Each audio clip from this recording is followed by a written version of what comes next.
I started this painting by doing a thin wash of paint over some simple, already established outlines.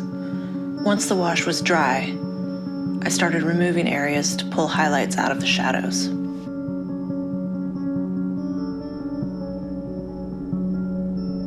To remove the paint, I used a bamboo skewer, my fingers, and a stippling paintbrush.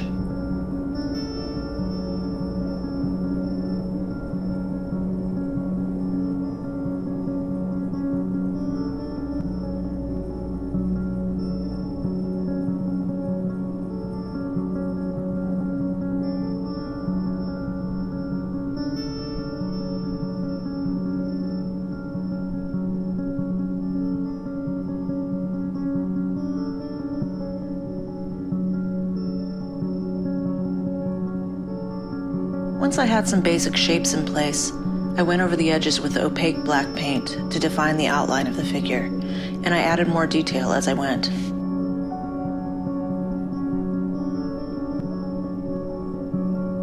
And here's where I took a break and forgot to turn the camera back on while I was doing the most important part, which was her face. Oh well.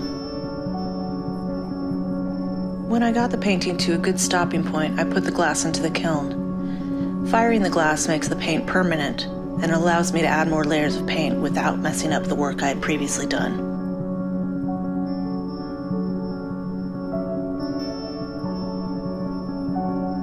Back at it again with more fine details and more shadows. You can see that her face and hair have progressed quite a bit. Later, after I've had a chance to see all the colors of glass together, I'll add some more color to her skin and her dress.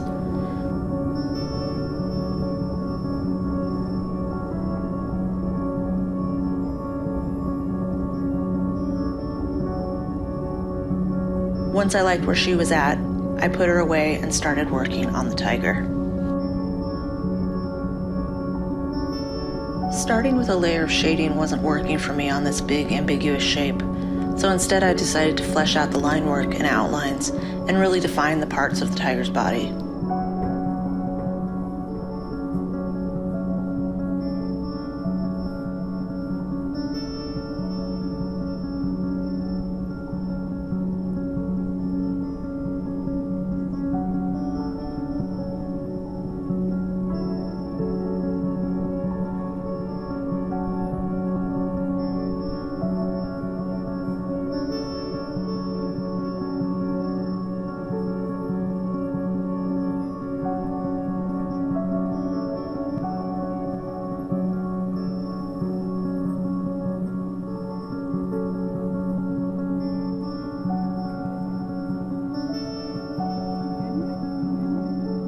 And now we start the stripes. This was my first time painting a tiger, so I was really relying heavily on the placement of the stripes from the reference picture. I chose this piece of glass because I liked the way the orange went from dark on the back of the tiger to light around the face and chest, but now I really needed to use the stripes to suggest the three-dimensional shape of the tiger.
fired the stripes overnight to fix them in place so I could work on a shading layer next.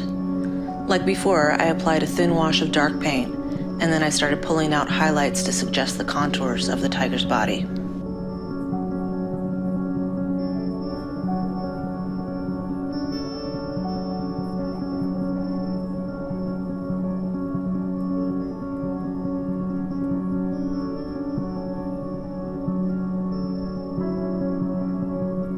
As you can see in the top of the frame, I've got some reference pictures of poppies I'm working from, but I'm really just kind of improvising them as I go.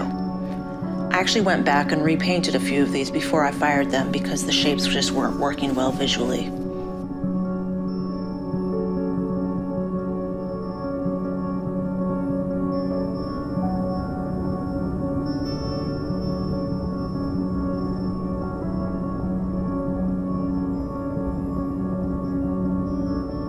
By this time, I've at least started on all the colors of glass I'll be using, and I want to see how they're looking together, so I've laid them all out on the light board.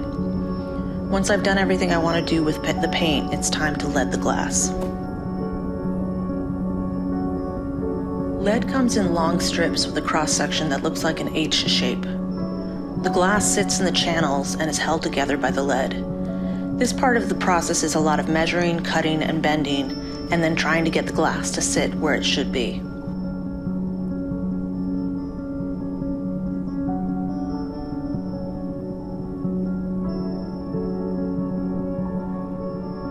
Oh, here's Moon Cookie.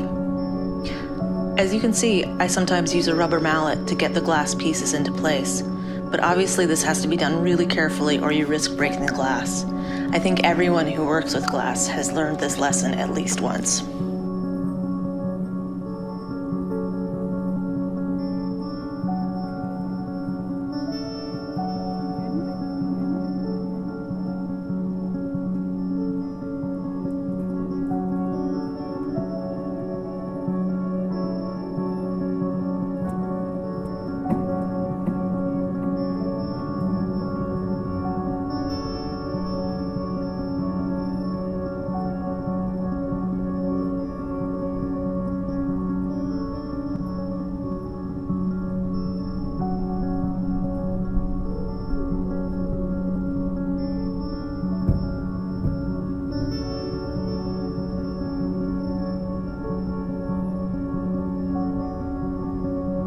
As I was working with it, I realized I was not liking the grain border that I had, so I swapped out the glass with the red-purple color that I had used for the poppies.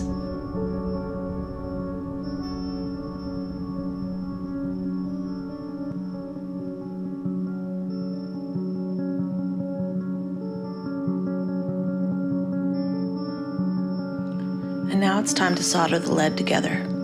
We've got the soldering iron, a spool of solder, which is made from lead and tin, a wire brush to clean the lead before it's soldered, and finally some flux in paste form. The solder lets off some fumes as it melts, so I wear a little breathing protection too.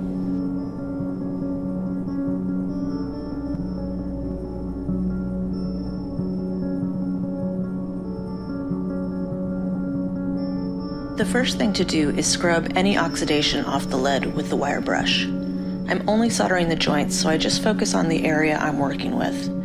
It's important to work in a ventilated room because, as I mentioned, this process does let off some fumes.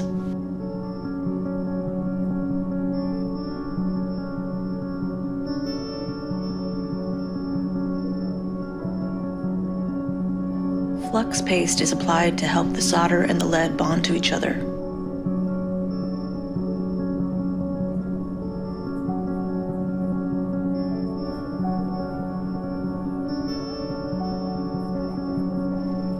Touching the iron to the solder makes a bead of solder, but you really have to press the iron into it to smooth it out and really bond the metals together.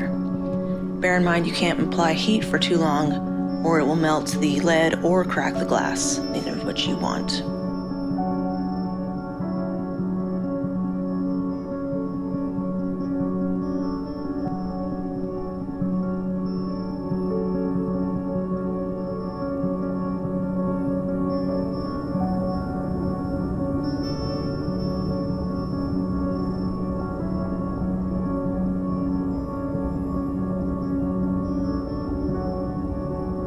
repeat this process on each joint, and then flip the whole piece over and do it again on the back side.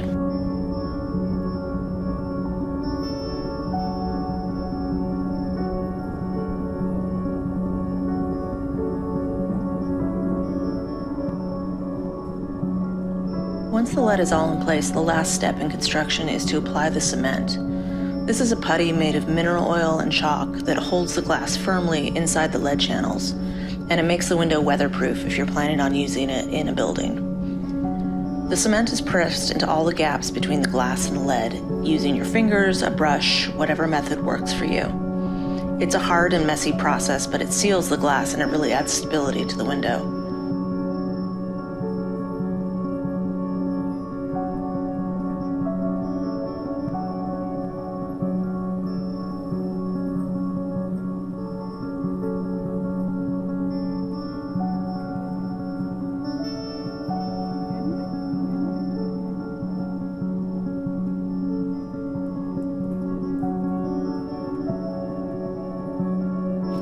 Once the cement is all in place, you can apply powdered chalk to it to speed up the curing process. Once it's curing, let it sit for at least 24 hours.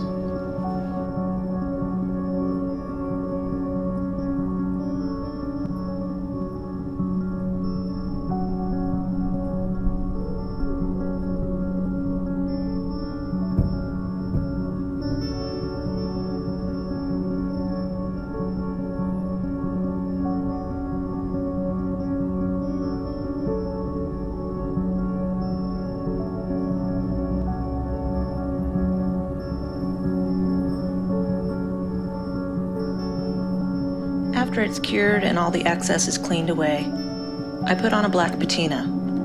Lead blackens naturally over time, but I really don't like the bright solder look, so I want to darken it up as much as possible. Some people like the metal look and will even patina it with a brass or copper color to make it extra bright, but I like the lines to just disappear. And here's the finished piece. Thank you for watching.